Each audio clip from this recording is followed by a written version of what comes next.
Greetings, petrolheads, welcome back to Automation the Car Company Tycoon Game. So this week I'm going to be doing reviews, and if you want your car to be reviewed, what you do is you go to Sandbox, click the car you want to send in, hit export, and send the resulting zip folder over to my email address, which I'll put into the description below. So we're going to start with this, which was sent in by Cody Capps, and he wants me to read this message out. This was modeled after the early 60s Mopa drag cars. While the engine was never put into production or has the general public been able to see one up close, I bring you the all-American and all-rare dual overhead cam 426 Hemi.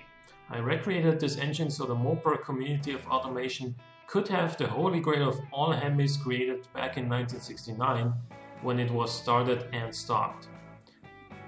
So basically this is a Dodge 330 replica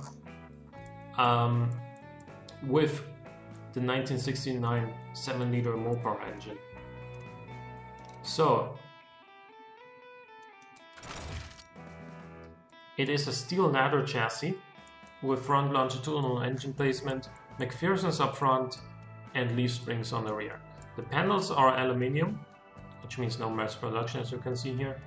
And also means that, you know, heavy chassis on the bottom and light panels up top, basically, quote unquote, you could say.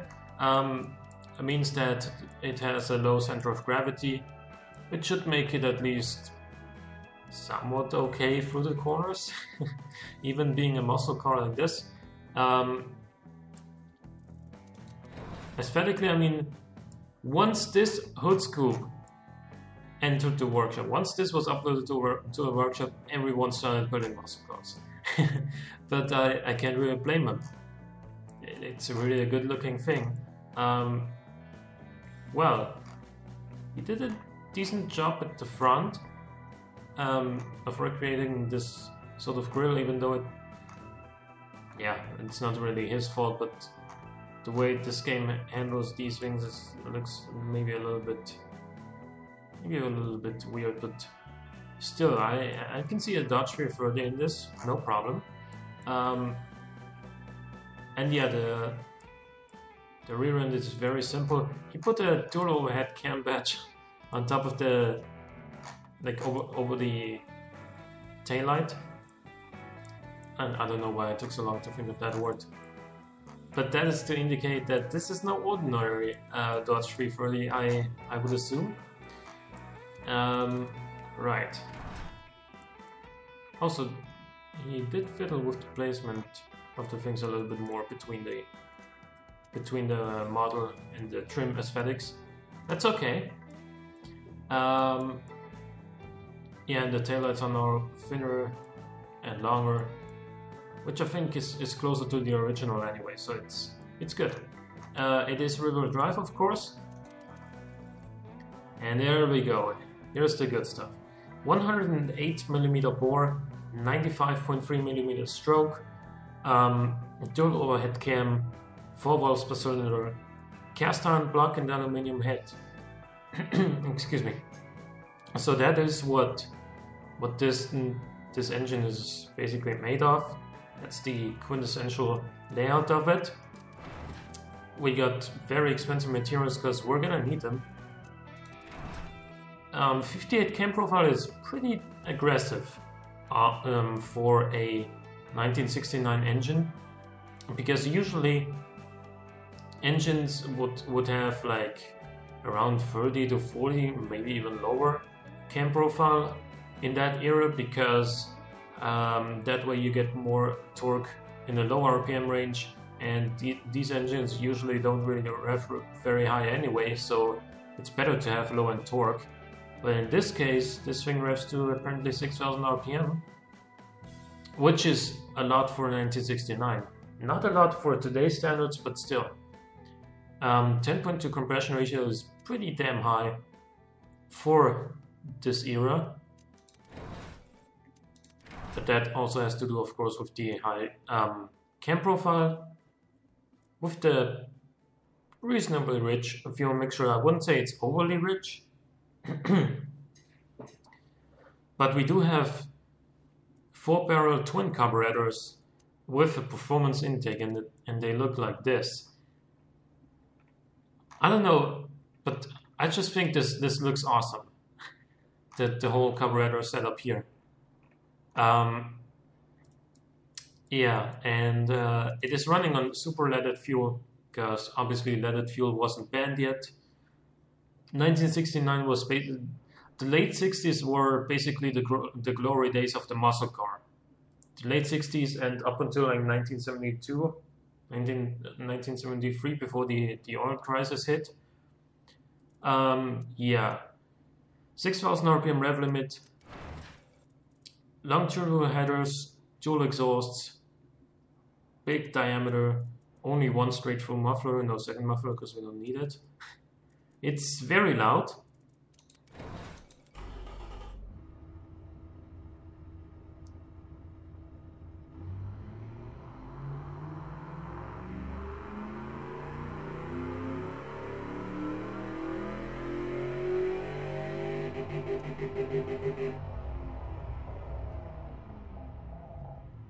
Sounds pretty good.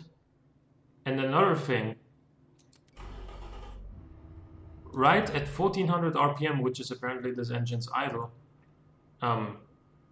as calculated in the game at least, already down there, it makes more torque than an E90 BMW M3 ever makes. That's the crazy stuff there. But then it is a 7-liter V8. It's got a 4-speed manual gearbox, and the top speed is pretty low, but he says it's a drag racing car, so that's how it should be. We'll go to the quarter mile and find out how this thing does there, because if that's what this car is about, then might as well, you know, test it in its quote-unquote natural territory.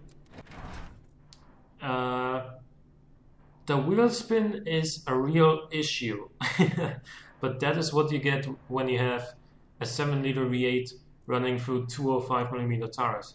But then again, back in 1969, that was basically normal.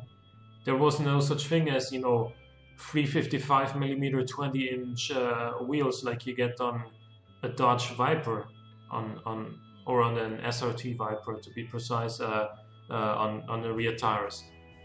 That stuff just didn't exist back then.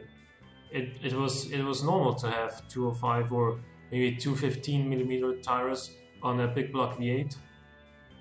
And as you saw on the Fiat 124 replica that I did, that car is obviously a smaller car with a small engine, but 145mm tires are totally acceptable in this sort of era as well, for less powerful cars, of course.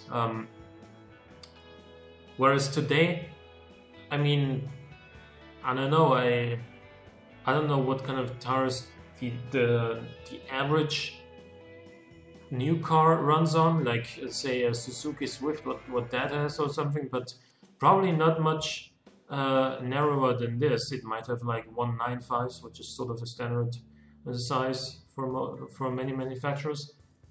Yeah, but point is, this sort of tire size in 1969 with a 7-liter V8 is gonna cause a lot of wheel spin.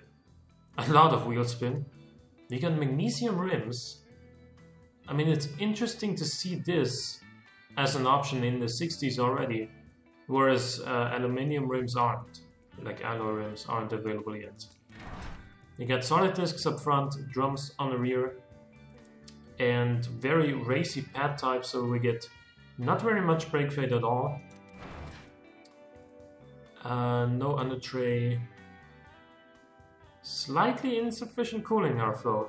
So if you're really gonna race this car on the quarter mile, you should cool it between runs. 4 seats, basic interior, basic entertainment, basic safety, very lightweight interior, and then you know, standard springs, gas tube, dampers, faster sway bars, and I assume a very normal. You might have just left it as it was on the suspension, because it doesn't matter anyway. If this thing can't corner, it's fine, because it's not a track car. It is a drag racing car, and that's the difference. So let's see how it does on a quarter mile.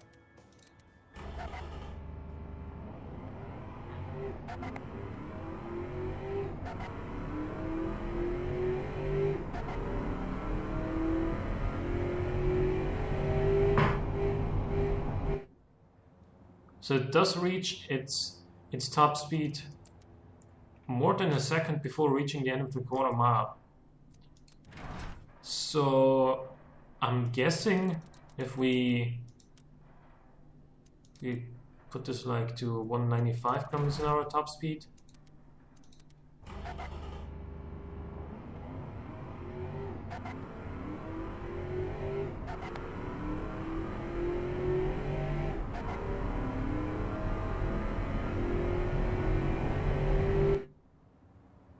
That is actually perfect.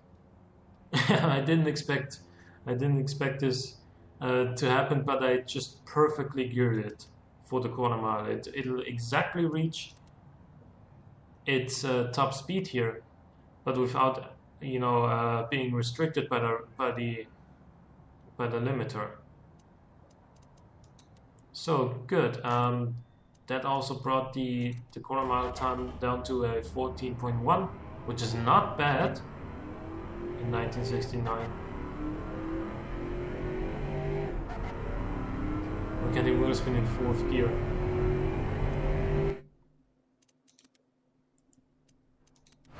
Let's see. Also, we are now making more wheel spin than with the shorter gearing, which is kind of interesting. Yeah. So that is the Dodge 330 with the 426 Hemi V8 by Cody Capps. Hope you guys enjoyed the episode. Leave a like or a comment if you did. Thanks for watching. I'll see you next time.